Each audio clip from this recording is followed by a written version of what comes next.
erstmal, Uli, bedanke ich mich dafür, dass du mich eingeladen hast in dieses wunderschöne, ich weiß gar nicht, wie ich das beschreiben soll, einfach in dieses kleine Paradies, was du dir hier geschaffen hast. Ich freue Von mich, Herzen.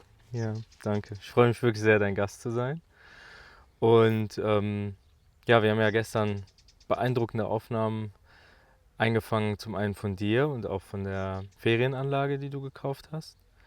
Magst du mir ein bisschen von dir und von deiner Geschichte erzählen, wie du dazu gekommen bist? Das Haus in Malaga oder hier dieser Platz generell, das ist aber nicht eine kurze Geschichte. Das muss man ein kleines bisschen ausholen. Ich weiß nicht, ob dich das langweilt. Ich habe Zeit mitgebracht. Das ist gut. Das ist gut. Der Grund, warum ich in Malaga gelandet bin, hat mit dem Tod meiner Hundechefin Minu zu tun, Mhm. die im November 2024 gestorben ist. Und woraufhin ich viele Visionen hatte, wo ich hin muss, und die Geschichte erzähle ich dann gleich. Aber gestartet hat das Ganze, dass ich überhaupt erst von Deutschland weg wollte und 45 Jahre auf Ibiza gelebt habe. Das ist eine beeindruckende Zeit, 45 Jahre. Das ist fast ein halbes Leben. Mhm. Ja. Und dort meine Kinder großgezogen habe und natürlich Ibiza auch noch ganz, ganz anders kennengelernt habe. Mit viel Frieden und mit viel Menschen, die ganz offen waren und nicht immer nur auf Partystimmung und auch nicht immer nur auf viel Geld und Reichtum und nach außen Gerichtetheit, sondern es waren Menschen, die mit Herz gekommen waren. Und das hat mir halt die letzte Zeit, seit 2020 dort sehr gefehlt. Und meine Kinder sind groß inzwischen und können auf eigenen Füßen stehen. Ja, für mich war dann die Situation, was mache ich denn jetzt dort noch? Weil es war nicht mehr mein Platz, sagen wir mal so. Ich habe zwar meine Wurzeln da und mein soziales Netz, aber es war nicht mehr der Platz. Und dann ist meine Minu gestorben und ich wollte mein Touristenhaus verkaufen. Und die Träume, die danach kamen, waren ganz deutlich, dass ich in den Süden von Spanien soll. Und meine Idee war eigentlich eher Richtung Asturien, Galizien, weil ich habe meine Mastins und die haben viel Fell und da ist es kühler und ich dachte, da sind die glücklicher. Und dann habe ich halt auch gefragt, ja, wo denn? Ich hatte ja schon lange geguckt, von Barcelona bis Cadiz. Und dann kamen die nächsten Träume, die waren ganz klar Malaga. Ja, und dann habe ich gesagt, was soll ich denn in Malaga? Ich kenne ja niemanden. Ich bin da ja komplett alleine. Ich war zwar hier dann, das fiel mir dann ein, vor 30 Jahren zur Initiation eines Stupas von einem buddhistischen Zentrum in Vélez, Malaga, was mich sehr, sehr geprägt hat. Buddhismus spielt ja in deinem Leben eine ganz große Rolle, wie ich schon rausgehört habe an verschiedenen Gesprächen, die wir schon zusammen hatten. Magst du mir ein bisschen davon erzählen, wie du zum Buddhismus gefunden hast und was dich daran so geprägt und inspiriert hat? Super gerne, weil das ist mein Weg, das ist meine Highway und das ist auch dieser Platz. Ja, ich war sehr krank gewesen in Deutschland, da war ich so 23. Ich habe alle möglichen Sachen ausprobiert und hat alles nicht geholfen. Und dann habe ich eine Frau gefunden, die hat mit mir Polarity gemacht. Polarity ist Energieübertragung mit Hand, auch mit Plus und Minus, um das auszugleichen, Energiefelder, Blockaden zu lösen und. Und nach 3 Sitzungen bin ich wieder ins Krankenhaus und da war der Screen nicht mehr schwarz, sondern weiß und ganz normal. Und alle haben gesagt, was hast du denn gemacht? Und für mich war das so magic. Und dann habe ich gesagt, Moment mal, wer bist du denn? Wo hast du das alles gelernt? Ich möchte das auch alles können. Und so kam ich zum Buddhismus, weil sie ähm, die Leitung hatte von dem buddhistischen Zentrum in Heidelberg, wo ich in der Nähe gewohnt habe. Darf ich fragen, was für eine Krankheit hattest du? Das war eine Endometriose, aber die war im ganzen Körper verteilt. Also nicht nur Gebärmutter, versprengte ähm, Wucherungen, Aha. die sich lokal Richtung Uterus befinden, sondern die gingen überall in den Körper. Um das einfach so Mhm. auszudrücken, es ist periodisch immer wieder, dass die Schleimhaut der Gebärmutter sich nicht innerhalb der Gebärmutter aufbaut und dann wieder abblutet, sondern die baut sich im ganzen Körper aus, weil Okay, die verstehe. außerhalb des Uterus ist. Verstehe. Mhm. Und Okay. du kannst also nicht mehr laufen vor Schmerzen, weil das Wow. alles Mhm. zu ist. Du bist Mhm. schwarz. Nur zum Verständnis, das ist schon eine schwerwiegendere Sache. Ja, weil Mhm. das war so extrem, dass ich auch alle 4 Wochen einfach eine Woche ausgefallen bin, weil ich mich nicht mehr bewegen konnte vor Schmerzen. Also im ganzen Körper. Verstehe. So, und da gibt es natürlich sehr krasse Behandlungsmöglichkeiten, die ich nicht wollte. Und sie hat das mit 3 Sitzungen und ihren Händen und ihrer Kraft aufgelöst. Wahnsinn. Und für mich war das ein Wunder. Wow. Und sie hat mir dann die Lehrer vorgestellt und vor allen Dingen ihren Hauptlehrer, der Ole Nidal, der Däne, der erste europäische Lehrer, der vom 16. Kammerpaar in den Westen geschickt worden war. Und den durfte ich dann kennenlernen und das war für mich der Anfang von meinem ganzen Leben. Weil bis Wahnsinn. dahin habe ich nicht gedacht, dass Leid existiert in dem Sinne. Mir ging es ja gut, es war ja alles fein. Hey, komm her. Die anderen sind alle drin. Das war ja alles fein. Aber da kam man auf so vielen Ebenen durch die Philosophie der Wahrheit näher, wer wir sind, wie viel Eigenverantwortung wir haben, wie wichtig es ist, dass man an sich selber arbeitet, dass man Verantwortung niemals abgeben kann. Buddhismus ist eine Philosophie und keine Religion. Es ist kein Gott da, wo man sich vorbeugt, sondern es ist ein Buddha, vor dem man sich beugt. Und der Buddha ist deine eigene Qualität, die du in dir trägst. Und dadurch gibt es auch ganz unterschiedliche Formen der Buddhas. Wenn man dann fragt, wieso gibt es dann so viele? Das eine ist mehr fürs Mitgefühl, das andere ist mehr zum Protection, also zum Schutz. Das nächste ist für Gesundheit, für Wünsche machen. Und dann haben die auch unterschiedliche Farben und auch die Farben haben wieder eine Zuordnung zu den entsprechenden Qualitäten, die wir in uns tragen. Wir verneigen uns im Grunde vor uns selbst, vor dieser Qualität, die wir aktivieren wollen. Also wenn ich ein Mantra mache um Mani Padme Hung, für Chenrezi, und da Zuflucht zu nehmen, nehme ich zu meiner eigenen Mitgefühlsqualität in mir die Zuflucht.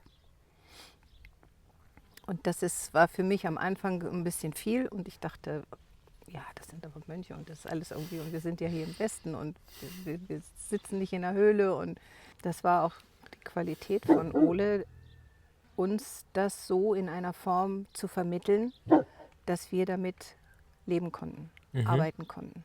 Er hat die buddhistische Weisheit ein bisschen in die westliche Welt ein bisschen übersetzt. Richtig. Sehr schön. Und mit diesen Worten konnten Tausende und Tausende wirklich was anfangen. Ja, Wahnsinn. Und dadurch war nicht so eine Diskrepanz zu, dass man so eine Abneigung vielleicht auch gegen Kirche hat oder diese ganzen Formen.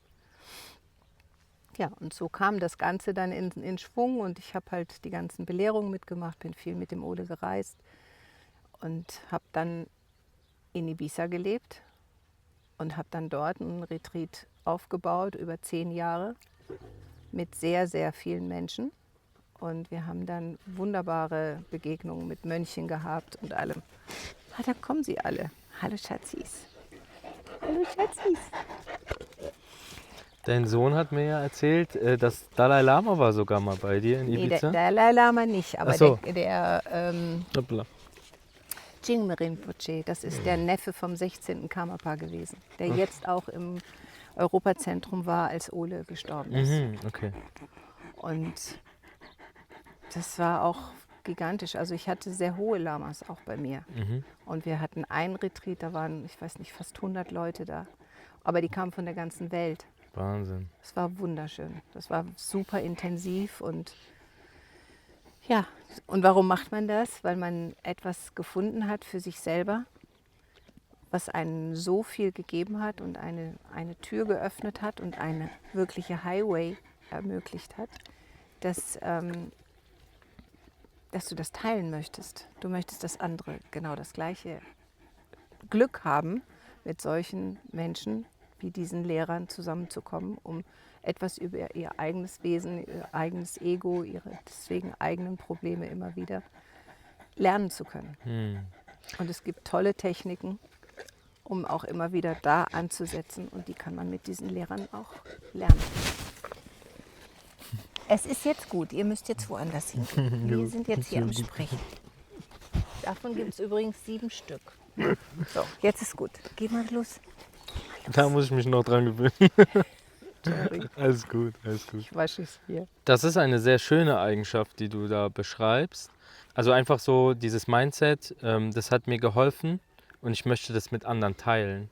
Das ist so eine schöne Eigenschaft und leider auch heutzutage seltener und immer seltener, weil gerade so in der westlichen Kultur und Gesellschaft ist das oft eher so, oh, das ist schön, das will ich haben, ich will es für mich alleine. Ja, nee.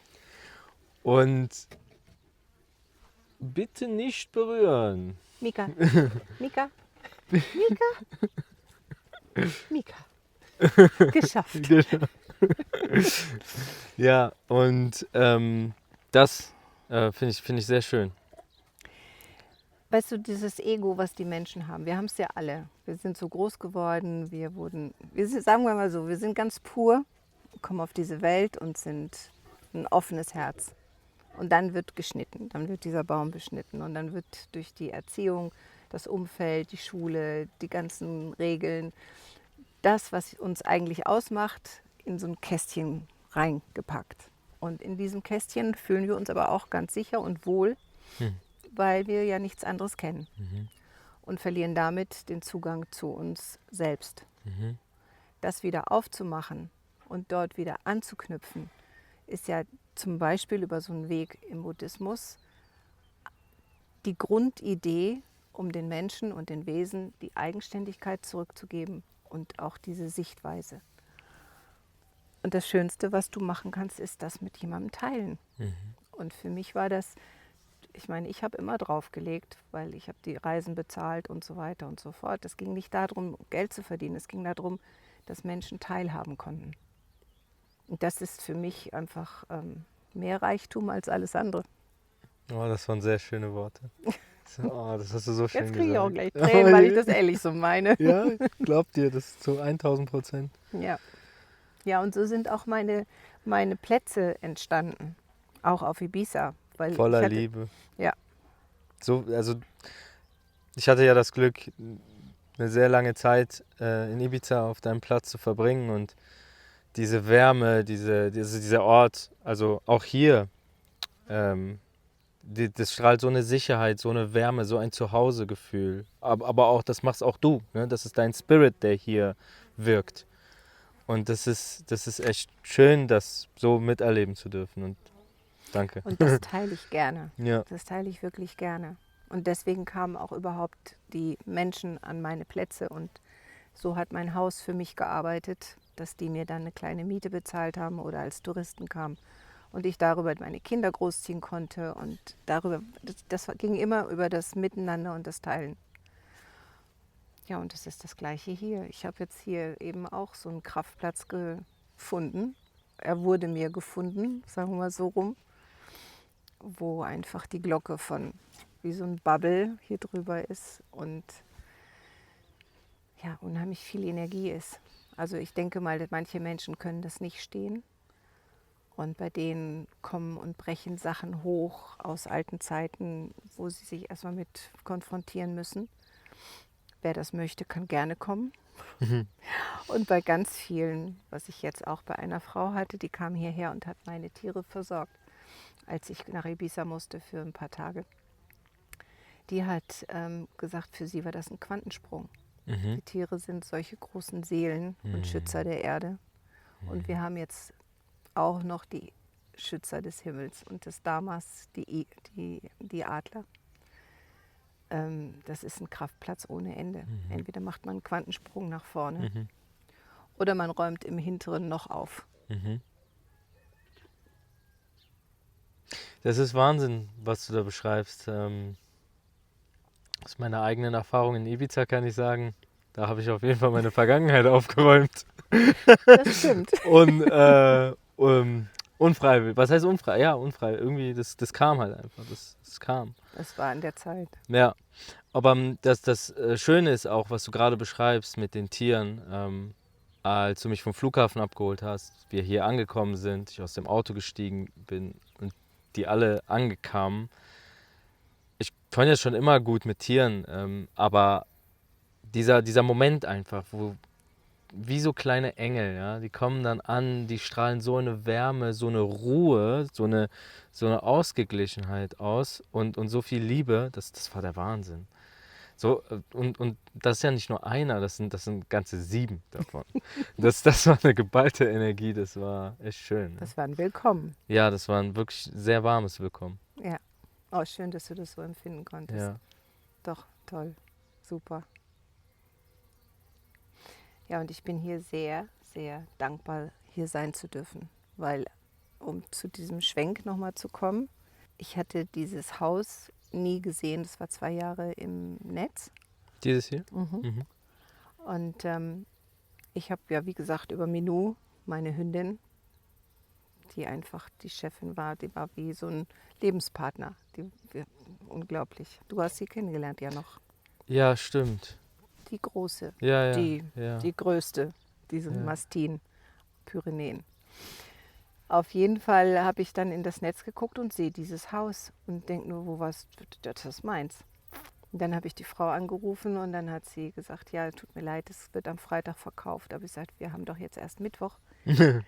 Ja, sagt sie, aber du hast es ja noch gar nicht gesehen und der will anzahlen. Aber ich sage, nee, das ist meins.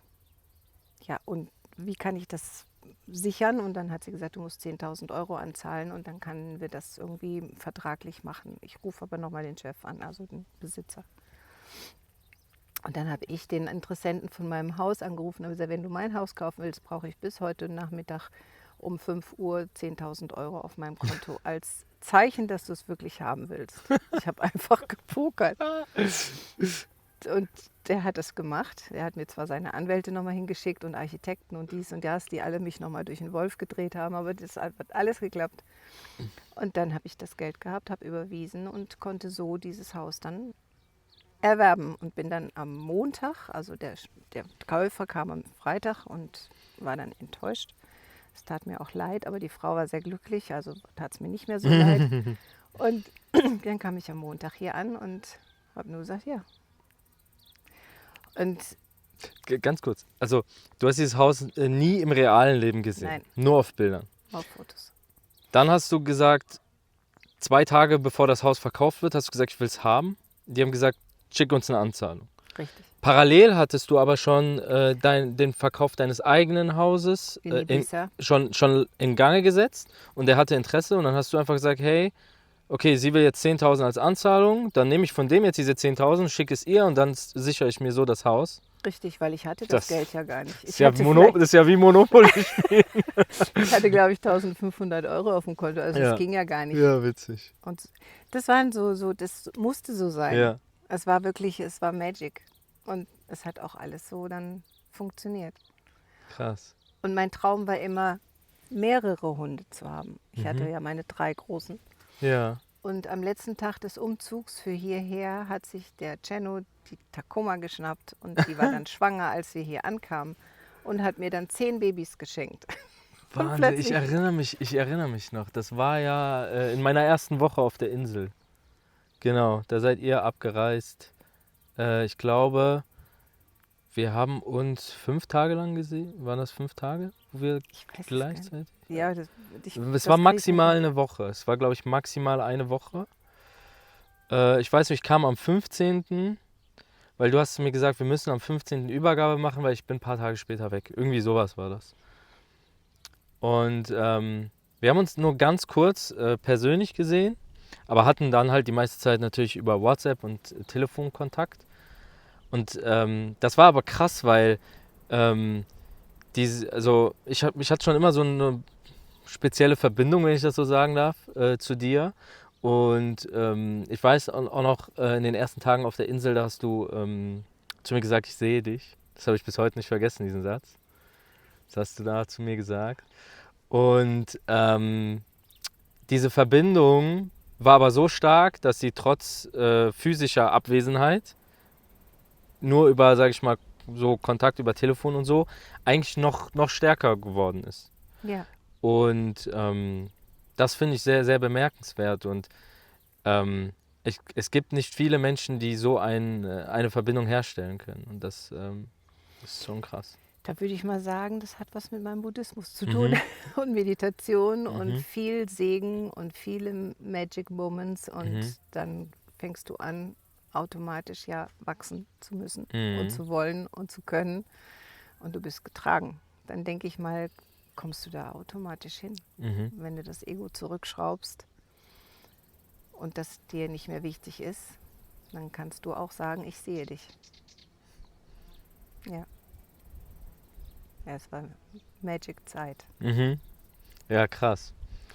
Und dann ist dein Wunsch in Erfüllung gegangen. Du hast 7, nee, wie viele Hunde hast du Ich am hatte Ende zur Welt 3 gebracht? und dann sie hat 10 auf die Welt 10, gekriegt. 2, 13 Hunde dann zeitweise. war die 2 sind gestorben, ganz, ganz klitzeklein Mhm. noch. Und dann hatte ich 8 Babys und sie sagte nach einer Woche, also mir reicht das, mach du da mal weiter. Und dann hatte ich echt 3 Monate, alle 3 Stunden die Kleinen großzuziehen. Saß noch in Kisten hier und kam irgendwie gar nicht voran. Hatte die Bauarbeiter hier, weil es musste einiges umgebaut werden. Aber der Traum war auch erfüllt. Und dann habe ich 4 tolle Familien gefunden. Aber für die anderen 4 habe ich keine Familien gefunden. Dann habe ich gesagt, dann bleibt die hier, wir haben genug Platz und Raum und Liebe und Überschuss und ja.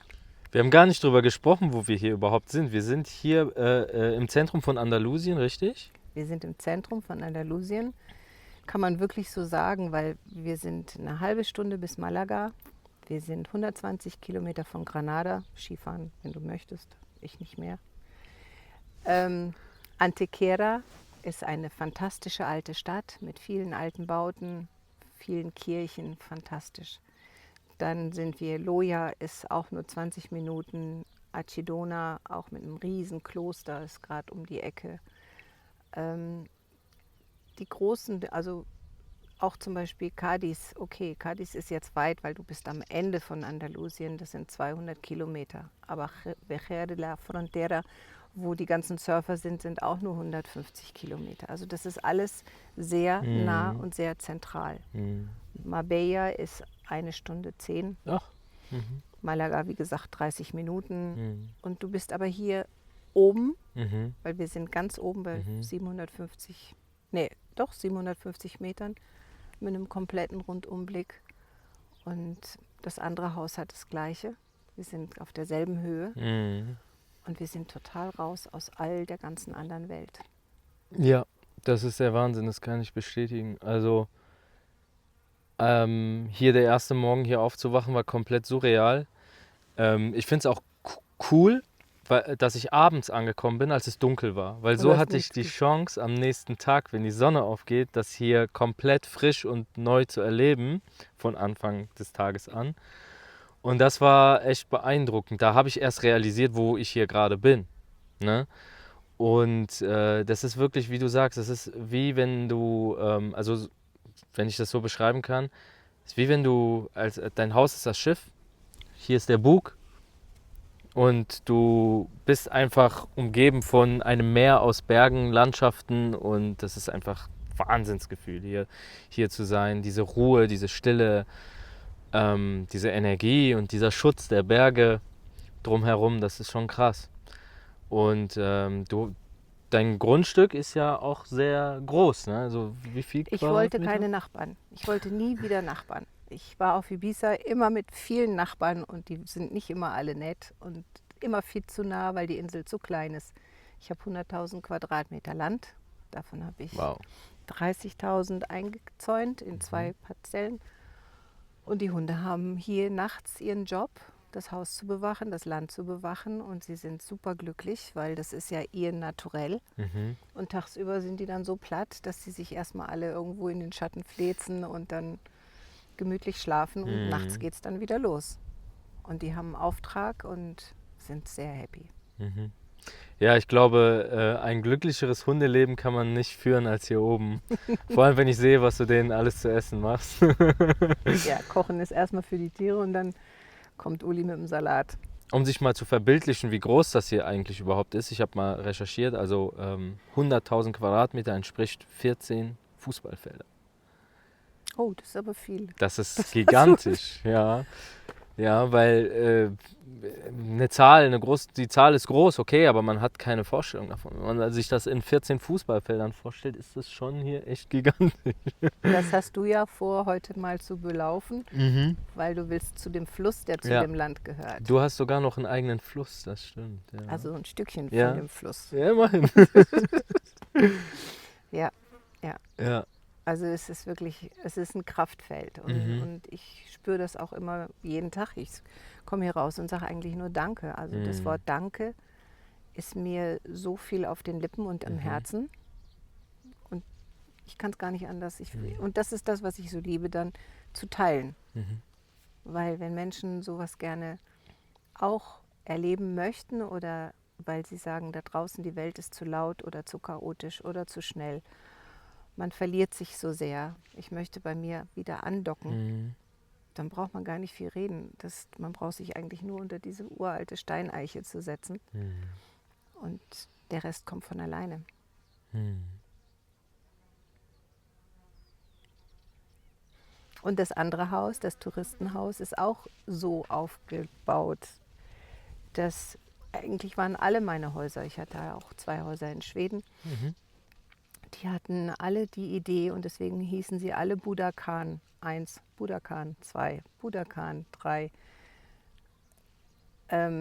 Die Idee, dass die Menschen dort an diesen Plätzen ihre Batterie aufladen können, ein Stück wieder zu sich selbst finden, atmen können und mit dieser Kraft, die sie danach wieder spüren, weil sie in sich selbst ruhend neu starten können, dass sie das mittragen können, dass sie das mitnehmen können. Und wenn sie meinen, das muss wieder aufgeladen werden, dann können sie ja wiederkommen. Aber das ist so der Hintergedanke Mhm. an dem Ganzen, Mhm. das weiterzugeben. Mhm. Das ist sehr schön. Ähm, Ich glaube, das ist auch die ehrlichste Form, wie man etwas zurückgeben kann. Ja.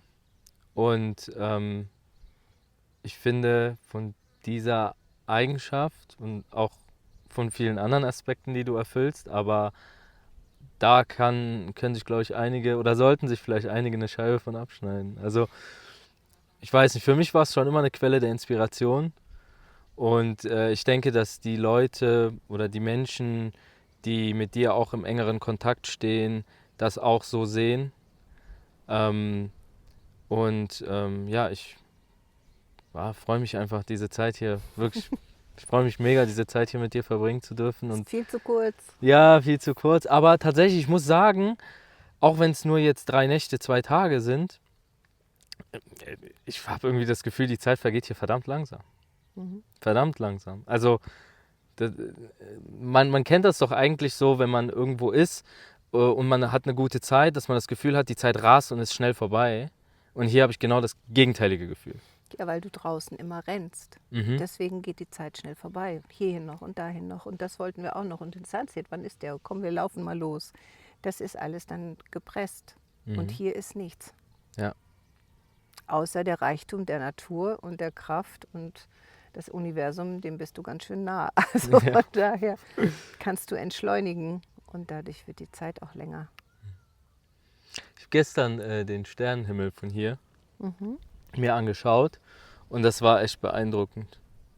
Der glasklar. Ich habe auch ein Foto geschossen und auch dieses Foto war glasklar. Du hast jeden einzelnen Stern konntest du erkennen. Das ist der Wahnsinn. Dadurch, dass du hier weg bist von Industrie, von Mhm. all dem Ganzen und du hast auch keine Lichter, weil Ja. diese paar Nachbarn, die da ganz hinten unten wohnen und die eine Nachbarin, die eigentlich ganz wenig da ist, ansonsten hast du keine Lichter, du hast Ja. keine Nachbarn, du hast nichts. Nee. Das ist, manche Leute haben mich gefragt, wenn gerade aus Ibiza, wenn man dann aus dieser Partyinsel Mhm. kommt und ja eben immer viel mit Menschen zu tun hatte, 24/7 auch immer im Einsatz, bist du da oben nicht alleine? Das ist nicht einsam? Und ich habe nicht eine Sekunde jemals dieses Gefühl gehabt, dass ich einsam, alleine oder mich langweile oder sonst irgendwas. Gar nichts. Und du kommst eher in dieses All-Eins-Sein, weil du in deine Stille Mhm. kannst. Und nur in der Stille findest du deine inneren Antworten. Und die kann man da draußen nicht finden. weil die Ablenkung ist einfach viel zu groß. Ob das der Fernseher ist, ob das ein Freund der ist, dann wo man, es geht nicht. Ich zähle mich auch zu den Personen, die anfangs gedacht hat, langweilst du dich nicht, fühlst du dich nicht alleine, hier oben bist du nicht abgeschottet und so. Und jetzt, wo ich aber selber hier oben bin, kann ich komplett verstehen, dass das überhaupt nicht der Fall ist. Ja, das ist schön. Das ist Ja. super gut. Dann bist du auch angekommen. Ja, fühle ich mich vom ersten Moment an. Vom ersten Moment an, wie ich hier hingekommen bin, habe ich mich hier echt zu Hause gefühlt. Das freut Auch in mich. Ibiza. Ja. Das freut mich total. Das freut mich noch mehr, weißt du, weil das sind so Verbindungen, die sind auch nicht häufig auf diesem Planeten. Mhm. Und Herzensmenschen neu zu begegnen, man hat ja oft Freundschaften von ganz vielen Jahren, das ist gewachsen. Die gehen vielleicht entweder in ein anderes Land oder aber sie sterben oder was auch immer und sind plötzlich weg. Und neue Herzensmenschen in seinem Umfeld neu aufzubauen, beziehungsweise die zu spüren, dass sie da sind, das ist nicht so oft. Das ist nicht so oft. Das stimmt. Und das ist ein Geschenk. Wieder mal Absolut. was sagt, danke. So oft. Ja. Auch danke. Hast du noch eine Frage? Tatsächlich muss ich die Antworten erstmal sagen lassen. Nein, ich habe keine Fragen. Ich bedanke mich einfach für das nette, offene und ehrliche Gespräch und freue mich über die Resonanz, wenn wir das veröffentlichen und freue mich, wenn dein Spirit dadurch vielleicht noch ein bisschen weitergetragen wird und andere Menschen sich dadurch vielleicht auch ein bisschen inspirieren lassen. Ja, das wäre toll. Also mich würde das super freuen. Weil auch hier gibt es jetzt zum Beispiel die Situation, dass ich ein kleines Tiny House habe. Das wird gerade mit einem Adler besprüht von einem fantastischen Graffiti-Sprüher aus Barcelona. Der Adler als Symbol des Schutzes, des Dharmas, der Weisheit zu meinem Lehrer. Also das sind auch wieder lange Wege. Aber dieses Tiny House ist auch für Menschen gedacht, die sagen, ich habe nicht ganz so viel Geld, aber ich liebe Tiere. Und das ist die Priorität, weil ich habe leider auch schon schlechte Erfahrungen gemacht. Wirklich die Priorität, Tiere zu lieben und eine Horde weißer Engel um sich zu haben. Und die können in dem Tiny House wohnen und sagen, wir machen 2 Wochen Ferien, ich bin 5 Tage weg. Sie übernehmen dann die Fürsorge für die Tiere und haben danach das Tiny House und können dann alles erkunden, was hier im Umfeld ist, weil es gibt eine Menge. Cool. Und das sind so auch so Sachen als Idee für Menschen, die ja einfach auch diesen Platz gerne kennenlernen wollen. Wow. Aber mit dem Wissen der Verantwortung von 7 Engeln. Das ist echt ein schönes Offer, was du da machst. Vielleicht findet sich ja der ein oder andere, der sich dieser Aufgabe annehmen möchte und gleichzeitig irgendwie wachsen und dazu sich selber finden möchte, weil das kann er dann ja hier perfekt. Und ich glaube, wenn man den Zugang auch dazu hat oder es zulässt, können diese Hunde einem auch sehr, sehr, sehr viel geben. Total, weil sie spüren dich. Die sehen dich auch. Und die Reaktion auf Menschen ist einfach, du kannst sie lesen. Und das hilft sehr. Sie sind, wie hat die eine gesagt, sie sind echte Seelenhunde. Absolut, das unterschreibe ich. Ja, so gibt es viele, viele neue Ideen, Aspekte und immer wieder getragen durch Teilen. Sehr schön. Dann bedanke ich mich auch ganz herzlich.